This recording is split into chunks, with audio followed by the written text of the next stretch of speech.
आज के इस अध्ययन के क्रम में हम पढ़ेंगे रीतिकाल पुनर्मूल्यांकन की आवश्यकता। आज का ये हमारा विषय रहेगा। हमने अभी विगत वीडियो में लगभग 2 महीनों से रीतकाली का बहुत गहराई से अध्ययन किया और भी अभी कुछ अंश इसके शेष हैं जिन पर हम आगे बात करते रहेंगे। आज हम आपको थोड़ा सा नए दृष्टिकोण से रीतिकाल को समझने के लिए कुछ बिंदु आपके सामने रखना चाहते हैं। रीतिकाल पुनर्मूल्यांकन की आवश्यकता। यूँ तो रीतिकालीन साहित्य का ये दुर्भाग्य है कि इसके अध्ययन और अध्यापन को जैसा प्रोत्साहन मिलना चाहिए था वैसा नहीं मिला, क्योंकि यह वह साहित्य है जिसमें कलात्मक और समृद्धि अकूत मात्रा में भरी पड़ी है।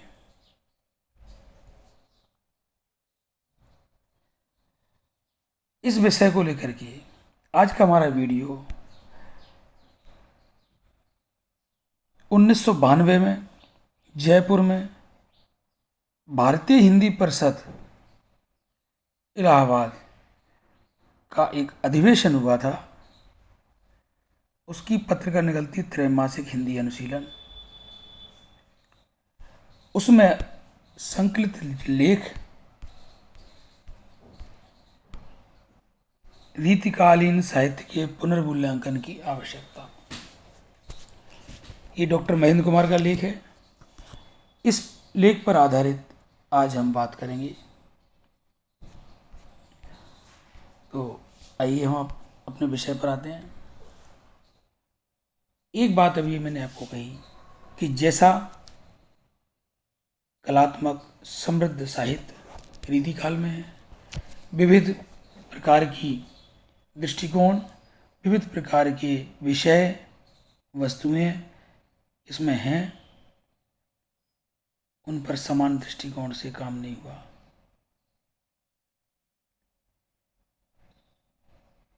आदिकाल भक्तिकाल की परंपराएं यहाँ पूरी विद्यमान हैं, पर वो उन कवियों को, क्योंकि वो संत साधु राजा के आश्रय से दूर, लोक के शरण से दूर रहने वाले ऐसे कवियों को इस साहित्य में स्थान नहीं मिला। अन्य कालों के साहित्य के अध्ययन अध्यापन के अतिरिक्त शोध कार्य की तुलना में रीतिकाल का अध्ययन अध्यापन अति अल्प है।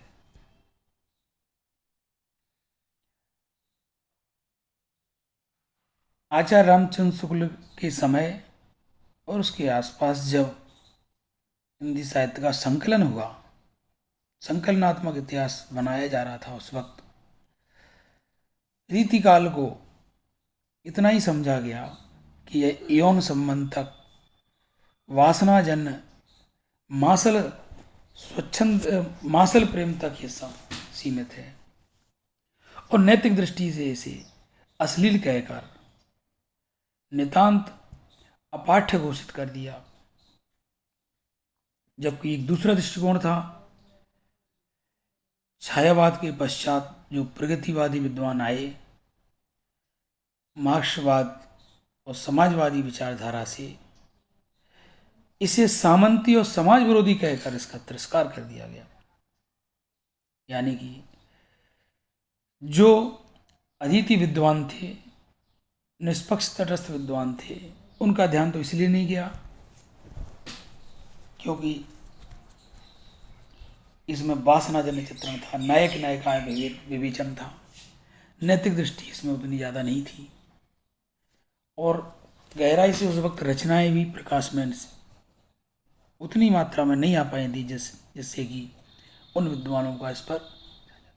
दूसरा दृष्टिकोण आपको समाजवादी मार्क्सवादी आलोचकों के द्वारा जो शोषक और शोषक और शोषित दो वर्ग संघर्ष के आधार पर अपने दृष्टिकोण को व्याख्यायित करते हैं, उस चश्मे से देखते हैं, तो वहां भी इस रीतिकाल के साथ न्याय नहीं हुआ।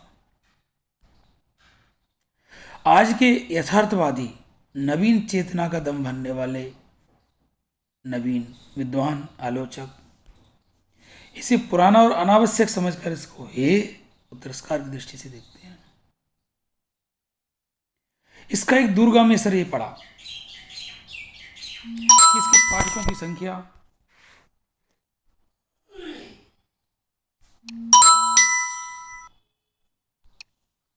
पाठकों की संख्या बहुत कम रह गई और ये सिर्फ परीक्षा में या शोध तक ही सीमित रह गया। शोध में भी जितना काम अन्य विधाओं में हुआ है, अन्य काल की रचनाओं पर हुआ, इतना यहाँ नहीं हुआ।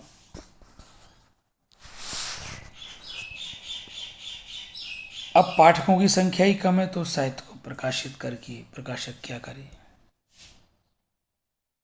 पाठालोचन भी कोई नहीं करता।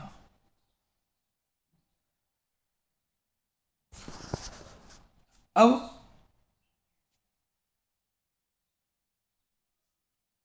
एक स्थिति और भी है। इस प्रकार का साहित्य सामंती रजवाड़ों व वैयक्तिक पुस्तकालयों में रखी हुई साहित्य की वस्तुओं में इतनी सामग्री पड़ी है और वो दीमक चाट रही है। शोधार्थियों के लिए वो अलभ्य है। अब वो समय आ रहा है कि जब रीतिकाल के साहित्य के नाम पर मतिराम, भूषण, बिहारी, देव, केशव, चिंतामणि जैसे गिने चुने कवियों की रचनाएं ही हमारे साथ रह जाएंगी और हम सदा के लिए इस विपुल साहित्य की संपदा से वंचित रह जाएंगे।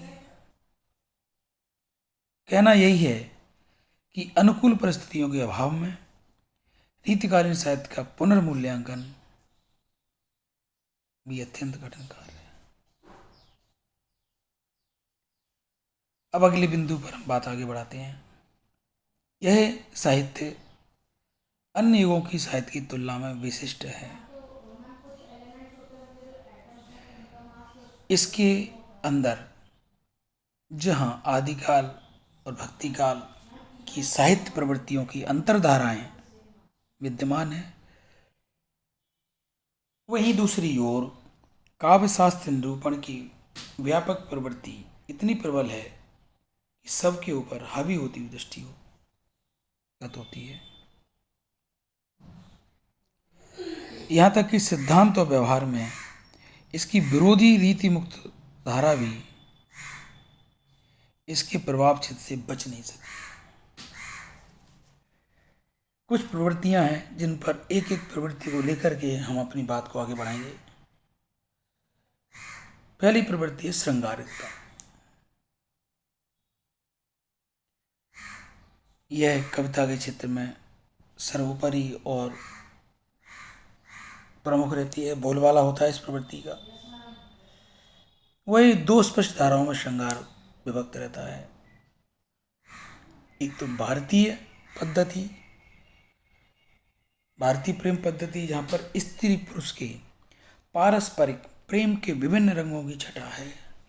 तो दूसरी ओर फारसी पद्धति का विषम प्रेम और उज्ज्वल औद्धत्य द्वारा अधिक प्रभावशाली।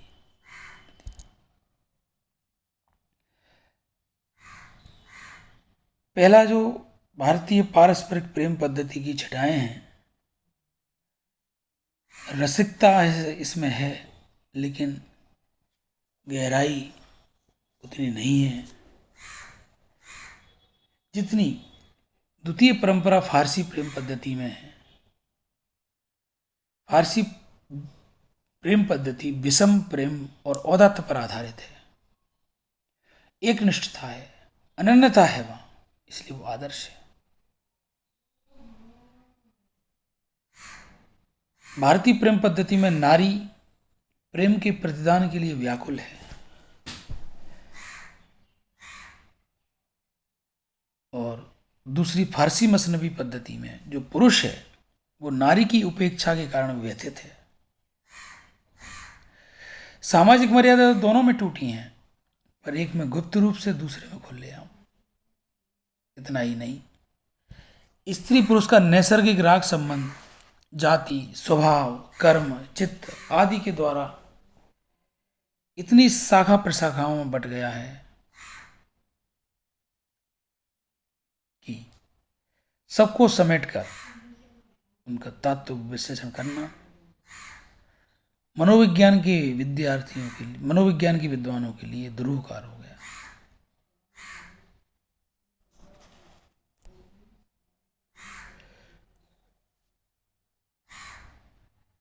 श्रृंगार की कविता भी मनोरंजक होते हुए भी जटिल हो गई है। दूसरी प्रवृत्ति आती है इसमें वीरता अथवा राज प्रशस्ति की प्रवृत्ति। कवि का आश्रयदाता युद्ध भूमि में किस प्रकार से अपने शौर्य का प्रदर्शन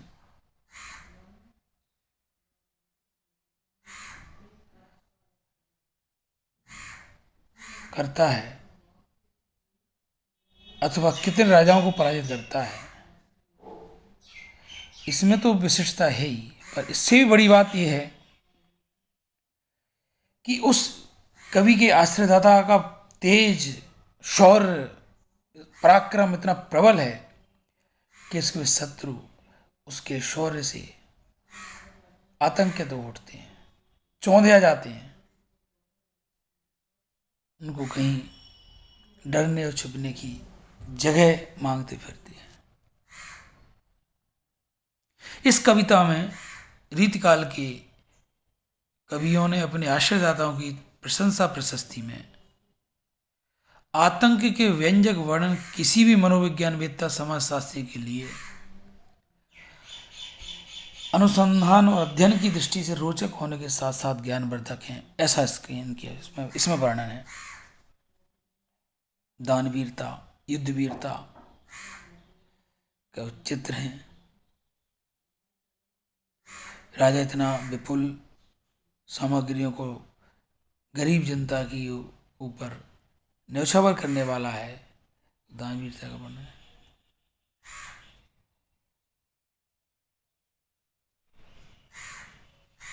इस तरह से आश्रयदाताओं के असंख्य गुणों की परिकल्पना की दृष्टि से यह कविता समृद्ध है, लोकप्रिय है और अद्वितीय है। राज प्रशस्ति और वीरता की प्रवृत्ति के समान ही भक्ति और नीति की परंपरागत प्रवृत्तियां भी इस काल की कविता में कुछ विशिष्टता लिए हुए हैं। भक्ति की प्रवृत्ति जहां एक और भक्तिकालीन दार्शनिक मतवादों से मुक्त है, वहीं दूसरी ओर भक्त कवियों की भक्ति भावना भी तीव्रता और अनन्यता से भी रहित है। उसमें केवल सामान्य सदग्रस्त हिंदू की ऐसी आस्था है जो प्रत्येक देवी देवताओं को समान दृष्टि से देखती है।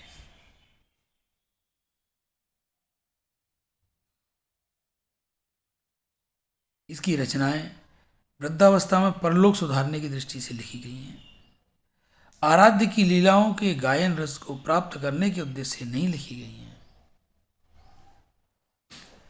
जहां तक नीति प्रवृत्ति पर रचनाओं का सवाल है, कर्तव्य और अकर्तव्य का उपदेश है, परंपरा का पालन है, जीवन के खट्टे मीठे अनुभवों की अभिव्यक्ति है और इन सब को मिलाकर के नीति के क्षेत्र को समृद्ध करने का सहज प्रयास है।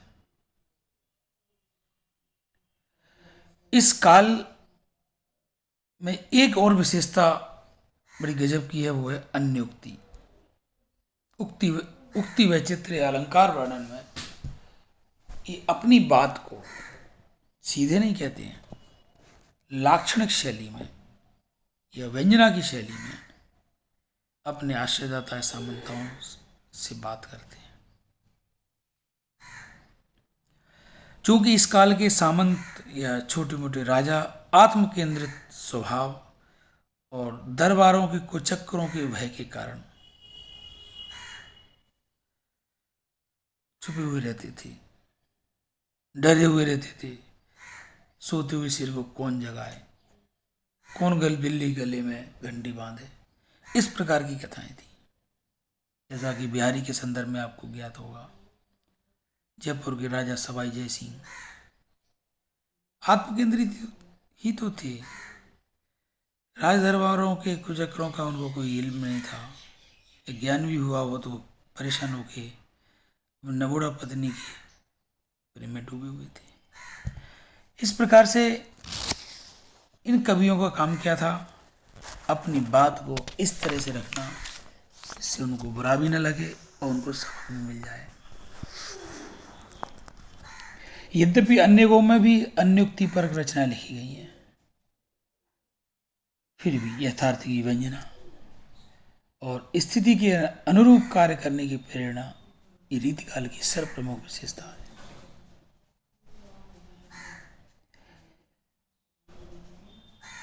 यह भी सच है कि काव्य युगीन परिवेश और जीवन के यथार्थ का सही मूल्यांकन भी है इस कविता में। इसके अलावा कुछ गौण प्रवृत्तियां भी हैं। प्रकृति वर्णन, अब प्रकृति वर्णन है तो गौण रूप में, लेकिन प्रकृति वर्णन के बिना कोई भी रीतिकालीन कवि की कविताएं पूरी नहीं की जा सकती। प्रकृति की गोद में बैठ करके ही अपने अंतर के सुख और दुख में भावों की व्यंजना को स्वर देते आए हैं ये कवि। हास्य व्यंग का समावेश इस कविता में है। धर्म और दर्शन की ओर भी कवि का रुझान है।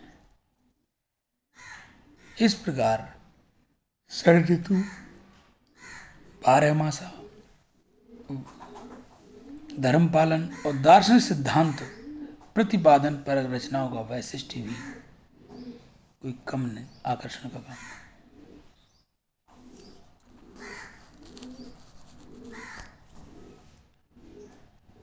इस प्रकार से रीतिकालीन काव्य अपनी प्रवृत्तियों की दृष्टि से ही नहीं, अपना अभिव्यंजना या अभिव्यक्ति कौशल की दृष्टि से भी विशिष्ट है। भाषा इसकी ब्रज है।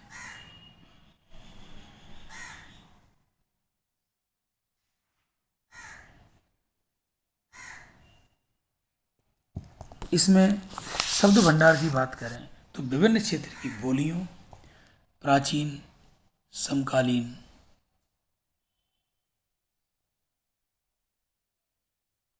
भाषाओं के प्रभाव ने इसके भीतर अनेक रूपता का सन्निवेश किया है। इसकी भाषा में अर्थ, गौरव, समृद्धि और प्रभाव क्षमता का अद्वितीय मिश्रण है। भाषा के अतिरिक्त अभिव्यंजना कौशल में अलंकारों का प्रयोग, शब्द शक्तियों का प्रयोग, वेदग्ध भंगी के विभिन्न रूपों के प्राचुर्य ने इसमें कला और शिल्प का अद्भुत सामंजस्य प्रस्तुत किया है। शब्दालंकारों के प्रयोग से संगीत संपन्नता, चमत्कार की सृष्टि हुई है। अर्थालंकारों से काव्य में कलात्मक अपूर्वता और शैल्पिक एकरूपता के मणिकंचन योग का दर्शन होता है।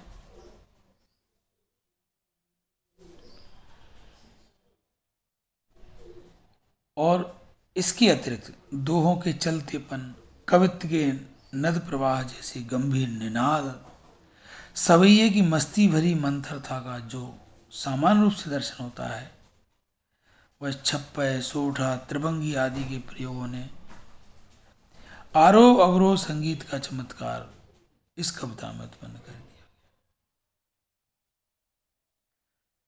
प्रबंध और मुक्तक की शास्त्रीयता, लोक काव्य की स्वच्छंदता का अपूर्व दर्शन इसके काव्य में विद्यमान है।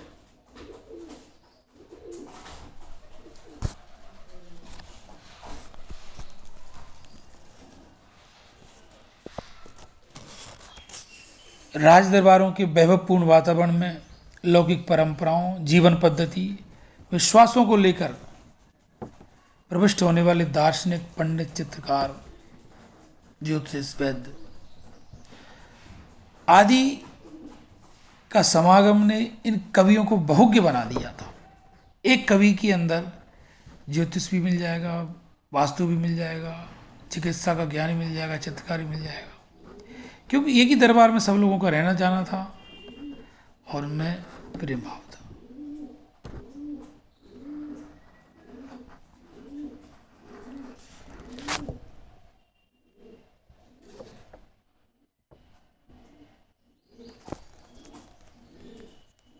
अब आगे बात यह है कि विद्वानों को समुचित ज्ञानार्जन कर स्वयं को इस रीतिकाल के अध्ययन का अधिकारी बनना होगा।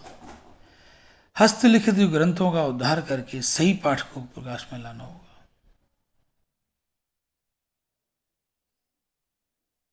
जिस साहित्य में हजारों कवियों ने पूरे 200 वर्ष तक योगदान किया हो, उसका उद्धार एक व्यक्ति की सामर्थ्य की बात नहीं है। इसके लिए बड़ी साहित्य संस्थाओं, विश्वविद्यालयों जैसी शिक्षण संस्थाओं, शोध संस्थानों के संयुक्त प्रयास और साहित्य प्रेमी धनाढ्यों, राज्य सरकार, ईमानदार प्रकाशकों द्वारा आर्थिक योगदान की आवश्यकता है।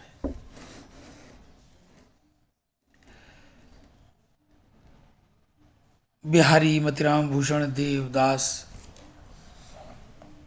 भिखारी दास, पद्माकर आदि गिने चुने कवियों की रचनाओं को रीतकालीन साहित्य मानकर इन्हीं के मूल्यांकन और पुनर्मूल्यांकन की चर्चा करना स्वयं को धोखा देना है। वास्तव में देखा जाए तो इन कवियों की रचनाओं का भी पूर्ण मूल्यांकन अभी तक नहीं हुआ।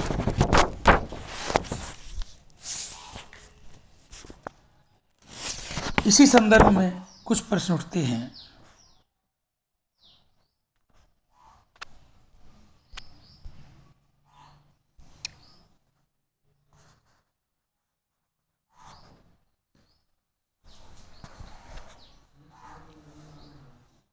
कि रीतिकाल का आलोचनापरक ग्रंथ, शोधपरक ग्रंथ परिमाण और वैविध्य को देखते हुए बहुत कम है।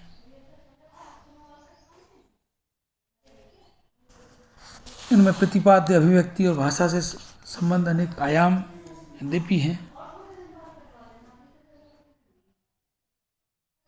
रस, छंद, अलंकार की विवेचनात्मक अंत प्रवृत्तियां विद्यमान है। इन सब का स्वतंत्र और समग्र दोनों रूप से मौलिकता, निरूपण शैली आदि की दृष्टि से मूल्यांकन बहुत आवश्यक है। अभी तक जो मूल्यांकन हुआ है वो सतही है, पल्लवग्राही है।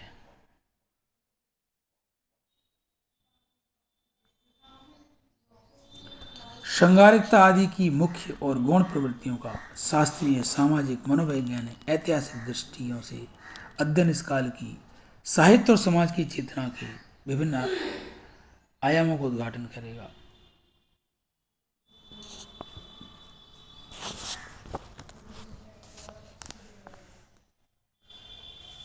रीति मुक्त और रीतिबद्ध के अलावा कुछ विषय हैं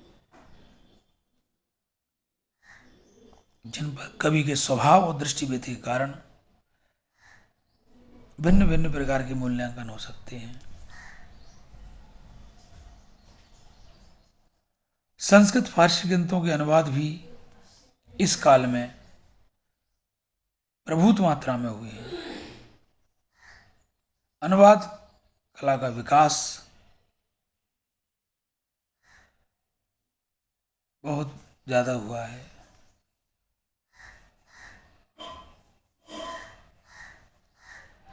इस काल में इस सब के अलावा एक ऐसा साहित्य भी है जो प्रचुर मात्रा में है, वो है ऋतु विज्ञान के ऊपर, वाणिज्य से संबंध, लोक नीति से संबंध, कृषि, ज्योतिष, आयुर्वेद, शकुन विचार, व्यक्ति के चरित्र, स्वभाव आदि से संबंध भी अनेक ग्रंथ प्राप्त होते हैं। इनका अपने अपने संदर्भों में अध्ययन और मूल्यांकन उपयोगी होने के साथ साथ इस युग के साहित्य के अतिरिक्त चिंतन पर प्रकाश डाल सकता है।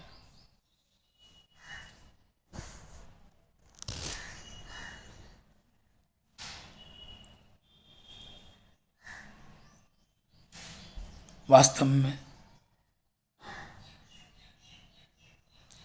साहित्य मानवीय संवेदनाओं की अभिव्यक्ति होता है। शास्त्र वादों, प्रतिवादों, विचारों, तर्क वितर्कों की अभिव्यक्ति होता है। दो बातें, साहित्य तो मानवीय संवेदनाओं की अभिव्यक्ति होता है और शास्त्र वादों, प्रतिवादों, विचारों, तर्क वितर्कों की अभिव्यक्ति होता है। यह साहित्य मूलतः साहित्य है, शास्त्र नहीं है। इसलिए इस पर धर्म, नीति, राजनीति आदि शास्त्रों के नियम लागू नहीं हो सकते। यदि इन शास्त्रों की कसौटी पर, यदि इन रचनाओं को शास्त्रों की कसौटी पर रखकर कोई इसका मूल्यांकन करता है तो उसे रोका तो नहीं जा सकता, पर उसके एतत् संबंधी निष्कर्ष कितने औचित्यपूर्ण और प्रामाणिक होंगे ये बताने की आवश्यकता नहीं है। सार की बात यह है कि ये रीतिकाल का पुनर्मूल्यांकन आज हमारे समय की मांग है और मूल्यांकनकर्ता अपने मूल्यांकन में अपनी ईमानदारी, सहृदयता, पाठक का ध्यान रखते हुए यदि ये कार्य करेगा तो कवि और सहृदय दोनों के लिए अति उत्तम होगा। आलोचना के लिए, शोध के लिए भी नए आयाम प्रशस्त होंगे। रीतिकालीन साहित्य जिस पर श्रृंगारी राज प्रशस्ति पर काव्य का ऐसा ठप्पा लग जाता है जो अपाठ्य हो जाता है, उन लोगों से मेरा अनुरोध है कि वे इस साहित्य के विरुद्ध कोई फतवा जारी करने से पहले इन रचनाओं के विभिन्न दृष्टिकोणों को समझने का और पढ़ने का प्रयास करें और ये न भूलें कि सामंती गोष्ठियों में अथवा मित्र मंडली के बीच पढ़ा जाने के लिए लिखा गया है और इसका मुख्य उद्देश्य मनोरंजन अथवा मन प्रसादन है। यह साहित्य किसी नैतिक मूल्यों की स्थापना के लिए नहीं लिखा गया, ना किसी विचारधारा के प्रतिपादन के लिए लिखा गया। यह तो सामाजिक, आर्थिक, जातिगत, धार्मिक, शैक्षिक अथवा भेद बुद्धि उत्पन्न करने वाले किसी प्रकार के कारण को हाशिए पर रखकर लिखा गया है। इसलिए इसमें कुंठाओं के लिए कोई स्थान नहीं, सभी कुछ गौण है, कुछ मुख्य है, लेकिन शोध की आवश्यकता, पुनर्मूल्यांकन की आवश्यकता रीतिकाल की बहुत जरूरी है, समय की मांग है। आज का ये वीडियो विद्यार्थियों आपके लिए कुछ भिन्न भाषित हुआ होगा। अभी आप हमेशा पाठ्यक्रम को लेकर के पढ़ते रहे हैं, समझते रहे हैं। आज भिन्न दृष्टिकोण से सोचने का अवसर आपको मिला है। आशा है आप इसका लाभ उठाएंगे।